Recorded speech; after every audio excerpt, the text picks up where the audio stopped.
The Kunenes didn't need the tender. Bafana Kunene and his wife, Lolo, had over the years learned to shake hands with the right people, rainmakers and devils alike. And in the process, accumulated the kind of wealth even understood by children. They were the nouveau rich, bourgeois. They had arrived.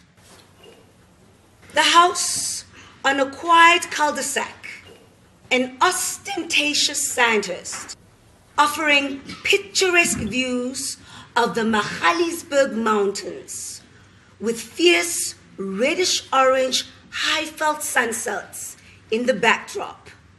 The holiday home in coastal town of Belito, and before the trouble in the mines began, a 2-bedroom flat in trendy Primrose Hill, northwest of London, were only few of their possessions.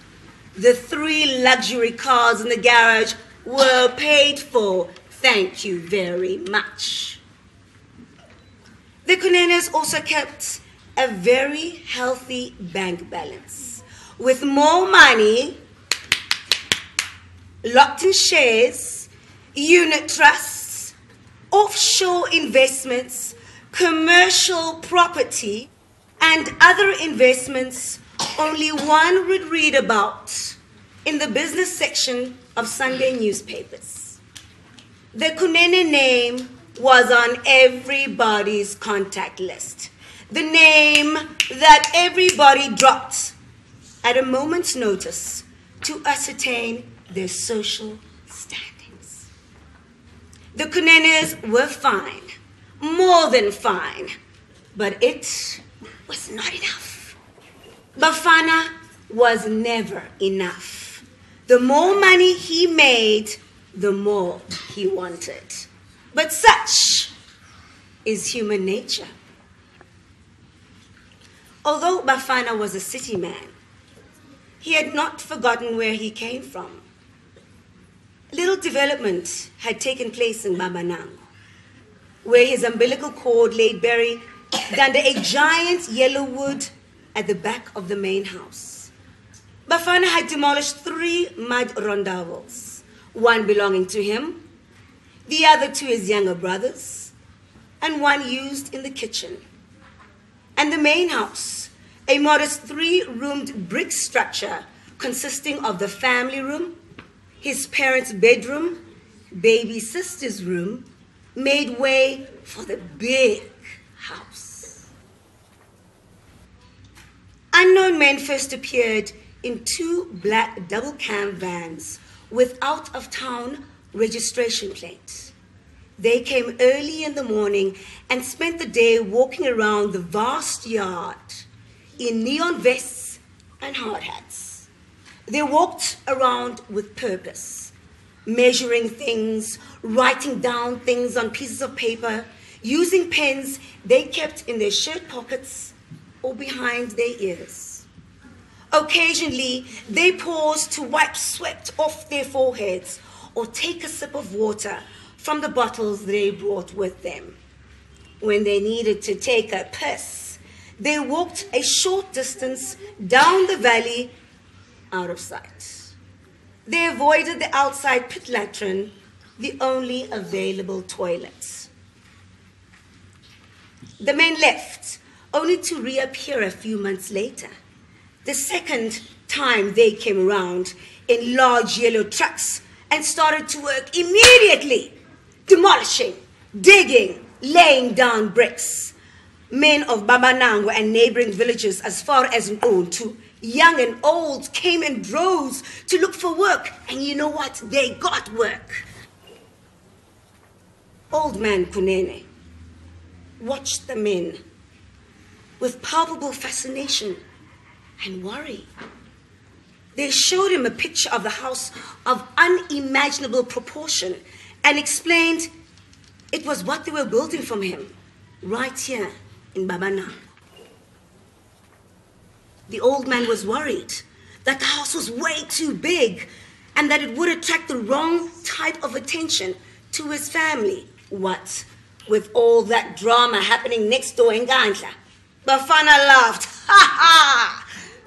And he said he was not building a compound or a palace or an estate for that matter. Only a home, a big home. And yes, he was using his own money. The old man, he worried nonetheless. But what could he do?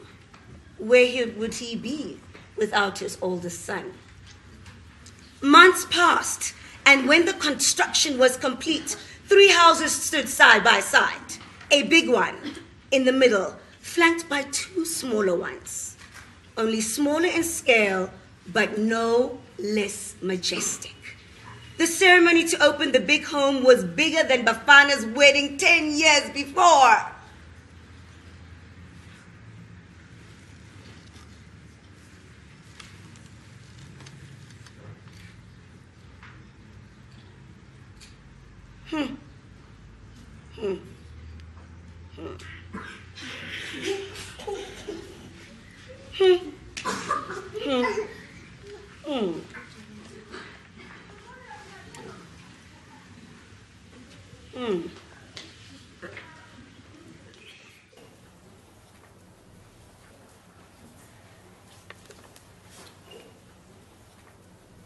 Bafana and his wife had recently celebrated their 20th wedding anniversary with close friends and family, all 500 of them, at a private farm west of Johannesburg.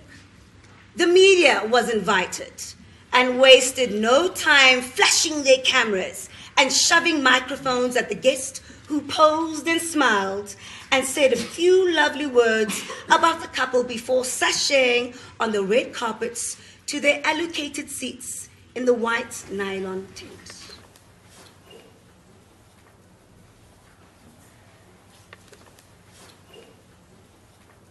It was at this event that Bafana came to face with Mandla Tenda Maisela, an old friend from the days of comradeship. He and Tenda had met at the ANC safe house in the city of Matola in southern Mozambique in 1980. They escaped a raid the following year that left many of their friends and comrades dead, and with the help of sympathetic villagers, navigated the dense northern Mozambique countryside to Zimbabwe before ending up at a camp base in southern Tanzania. They were young men, barely out of their teens, and going by aliases. Bafana, a sophisticated Musa Mtetwa, and Tenda, the war-ready John Kubeka. It would be years before these 2 men revealed their true identities to each other. Secretly, Bafana felt indebted to Tenda, for without him would not have escaped the raid. A long time passed since Bafana was in such close proximity to Utenda. This was not to say that they didn't occasionally cross paths. They lived in the same neighborhood, shared mutual old and new friends, attended the same functions, but somehow they managed to stay out of each other's personal spaces. It was as if they had signed an invisible avoid clause. On the night of the big party, Bafana stepped outside in the chilly autumn winter to take a cell phone call from an important person who couldn't make his party. As he was still stuck in China, deal not yet brokered with those midgets and greedy bastards, but wanted to let his friend know that he was thinking of him on that very important day. Bafana thanked the impertinent person on the other end of the line, and as he placed the phone back into his pocket, saw Tender smoking, hesitated to approach. But what would he say to an old friend after not speaking for so long?